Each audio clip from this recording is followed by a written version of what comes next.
Let's talk about 3 reasons to impeach Bill Barr and other republic-saving stories, because justice matters.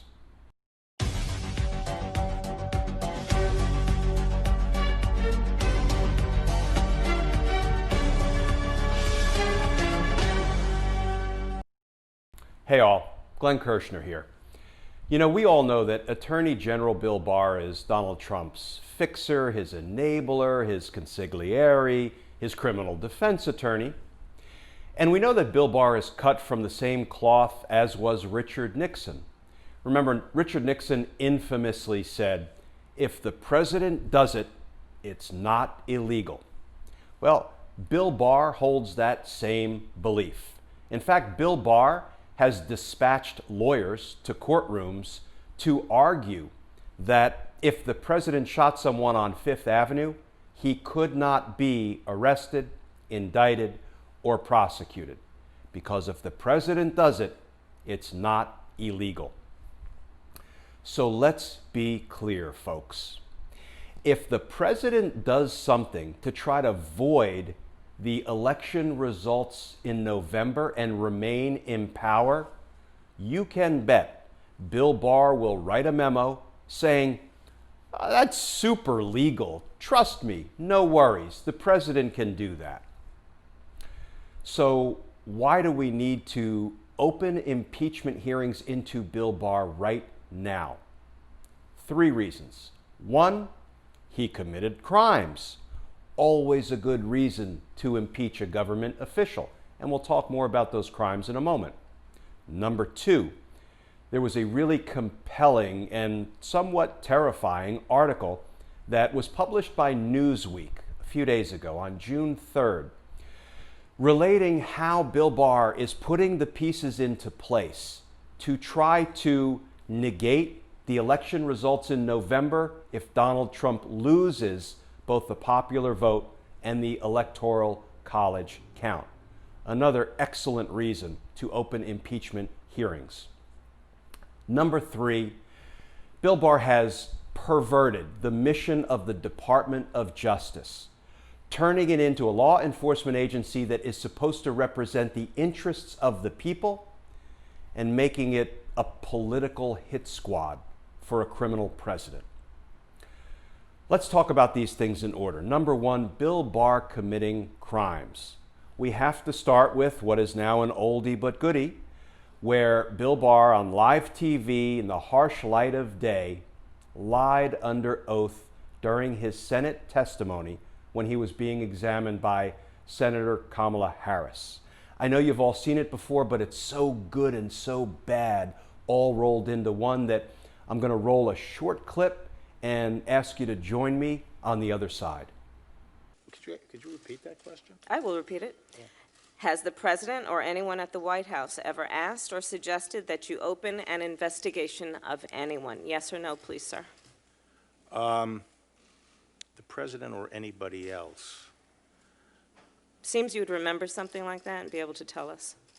Yeah, but I'm trying to grapple with the word suggest. I mean, there have been discussions of matters out there that they have not asked me to open an investigation, but... Perhaps they've suggested?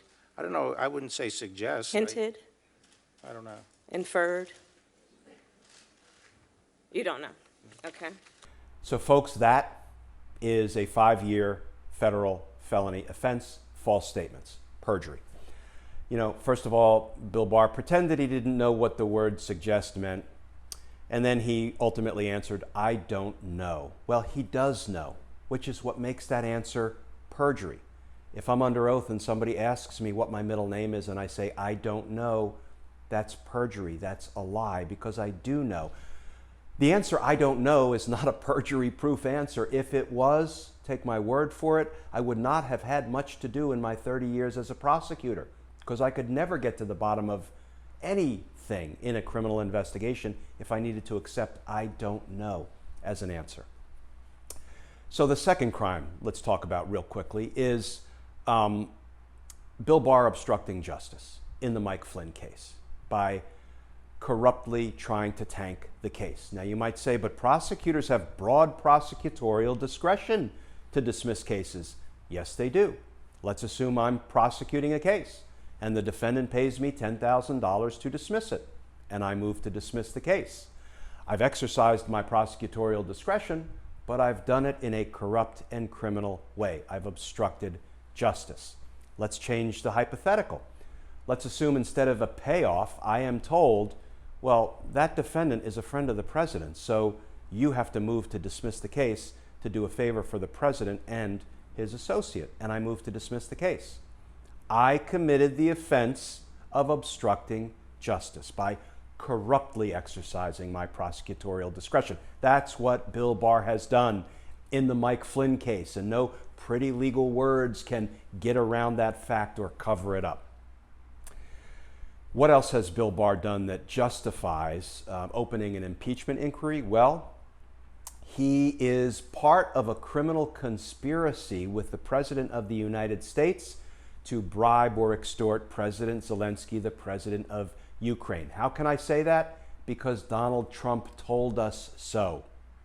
In the perfect call, remember? He said to President Zelensky, I know you want this congressional money to protect yourself and your people against unlawful Russian aggression, but I need a favor though. I need you to announce false dirt on my political opponent, Joe Biden. And I want you to get with my Attorney General, Bill Barr, in furtherance of this criminal scheme. That's Donald Trump implicating Bill Barr in a criminal conspiracy, plain and simple. Now, only two things can be true. Either Donald Trump was being straight with President Zelensky, Bill Barr was in it, in which case it's a crime for which Bill Barr should be impeached, or Donald Trump was lying to President Zelensky and Bill Barr knew nothing about being fingered as a co-conspirator by the president, in which case Bill Barr is conflicted out from ever handling any matter involving the President of the United States again because their interests are adverse to one another.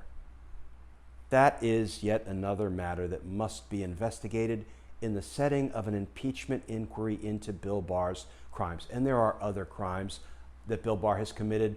I don't have time to list them all.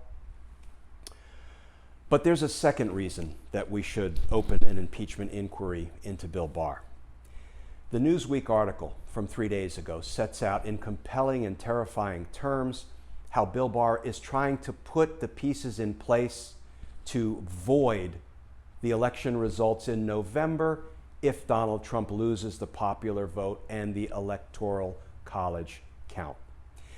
I can't go through all of the machinations. I urge you to read the Newsweek article. It sets it all out.